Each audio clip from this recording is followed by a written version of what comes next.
ಮುಖ್ಯಮಂತ್ರಿಗಳ ಫಸ್ಟು ನಾನೇ ಬನ್ನಿ ಅಂತ ಕರೆದಿದ್ದೆ. ಇಲ್ಲ ನೀನು ಮೊದಲು ನನ್ನ ಮನೆಗೆ ಬಾ ಅಂತ ಹೇಳಿದರು. ಸೊ ಅವ್ರ ಮನೆಯಲ್ಲಿ ನಮ್ಮ ಬ್ರೇಕ್ಫಾಸ್ಟ್ ಅವ್ರು ಹೇಳ್ದಂಗೆ ವೆಜಿಟೇರಿಯನ್ ಬ್ರೇಕ್ಫಾಸ್ಟ್ ಆಯಿತು. ಇವತ್ತು ನಮ್ಮ ಮನೆಗೆ ಅವ್ರನ್ನ ಆಹ್ವಾನಿಸಿದ್ದೆ. ಸೊ ಬಂದು ನಾವು ಇಬ್ಬರೂ ಕೂಡ ಭಾಳ ಸಂತೋಷದಿಂದ ಬ್ರೇಕ್ಫಾಸ್ಟನ್ನು, ನಮ್ಮ ಮನೆ ಬ್ರೇಕ್ಫಾಸ್ಟು, ಅವ್ರು ಮೈಸೂರದೇ ಬ್ರೇಕ್ಫಾಸ್ಟ್ ಅದು. ಯಾಕೆಂದ್ರೆ Mrs is from Mysuru. Mysuru taste. So ಅವ್ರದ್ದೇ ಬ್ರೇಕ್ಫಾಸ್ಟ್ ಅದು. ಸೊ ಎಲ್ಲ ಬ್ರೇಕ್ಫಾಸ್ಟ್ ಎಲ್ಲ ಮಾಡಿದ್ದೀವಿ. ಮಾಡಿದ್ಮೇಲೆ ರಾಜಕೀಯವಾಗೂ ಕೂಡ ಚರ್ಚೆ ಮಾಡಿದ್ದೀವಿ. ನಮಗೆ 4 MLC ಸೀಟ್ ಅನೌನ್ಸ್ಮೆಂಟ್ ಮಾಡಬೇಕಾಯಿತು.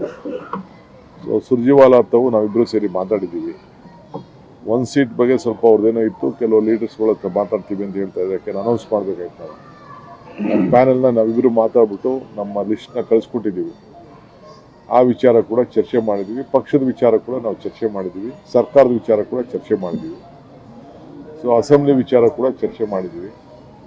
ಚರ್ಚೆ ಮಾಡಿ ನಾವು ಯಾವ ರೂಪರೇಷೆಗಳನ್ನು ತರಬೇಕು, ಶಾಸಕರಿಗೆ ಏನು ಸಂದೇಶ ಕೊಡಬೇಕು, ಯಾವ ರೀತಿ ಹೋರಾಟ ಮಾಡಬೇಕು, ಅವ್ರು ಏನೇನು ವಿಚಾರಗಳನ್ನು ತರ್ಬೋದು ಅನ್ನೋದು ಈಗಾಗಲೇ ಮುಖ್ಯಮಂತ್ರಿಗಳು ತಿಳಿಸಿದ್ದಾರೆ. ಅವ್ರು ಏನೇ ತಂದರೂ ಕೂಡ ನಾವು ಎದುರಿಸ್ತೇವೆ. ನಮ್ಮದು ಒಂದೇ ಧ್ವನಿ, ಒಂದೇ ಆಚಾರ ವಿಚಾರ. ಸೊ ನಾವು ಅವ್ರು ಏನು ತಂದರೂ ಕೂಡ ನಾವು ಎದುರಿಸಲಿಕ್ಕೆ ನಾವು ಸಿದ್ಧರಿದ್ದೇವೆ. ಸೊ ನಮ್ಮೆಲ್ಲ ಶಾಸಕರಿಗೂ ಕೂಡ ಅಲ್ಲಿ ಒಳ್ಳೆ ಪಾರ್ಟಿಸಿಪೇಟ್ ಮಾಡೋಕ್ಕೆ ಒಂದು ಅವಕಾಶ ಇದೆ. ಈಗ ಮಧ್ಯದಲ್ಲಿ ನಾವು ಆಲ್ ಪಾರ್ಟಿ ಮೀಟಿಂಗ್ ಬಗ್ಗೆ ಚರ್ಚೆ ಮಾಡಿದೆ. 8ನೇ ತಾರೀಕು ಬಹುಶಃ ಹೋಗೋದು ಡೆಲ್ಲಿಗೆ, ಹೋಗ್ಬಿಟ್ಟು ವಾಪಸ್ ಬಂದ್ಬಿಡೋದು ಅನ್ನೋದು ಕೂಡ ನಾವು ಲೆಕ್ಕಾಚಾರ ಇಟ್ಕೊಂಡಿದ್ದೀವಿ. ಯಾಕೆಂದ್ರೆ ಅವ್ರಿಗೂ ಜವಾಬ್ದಾರಿಯನ್ನು ಕೊಡಬೇಕು. ಮಂಗಳವಾರ ಅಸೆಂಬ್ಲಿ ಇದೆಯಲ್ಲ. ಯಾಕೆಂದರೆ ಕಾವೇರಿ ಇದು ಜಜ್ಮೆಂಟು ಬಂದಿದೆ.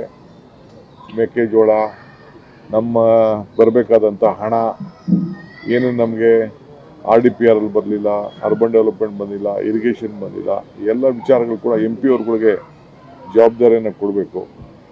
ಸೊ ನಮ್ಮ ಅಪೋಸಿಷನ್ ಲೀಡರ್ಸ್ನೂ ಕೂಡ ಕರ್ಕೊಂಡು ಹೋಗ್ಬೇಕು ಅಂತ ನಾವು ತಿಳ್ಕೊಂಡು. ಯಾಕೆಂದರೆ 3 ಜನ ಇದ್ದಾರೆ opposition, upper house, lower house ಮತ್ತು JDS.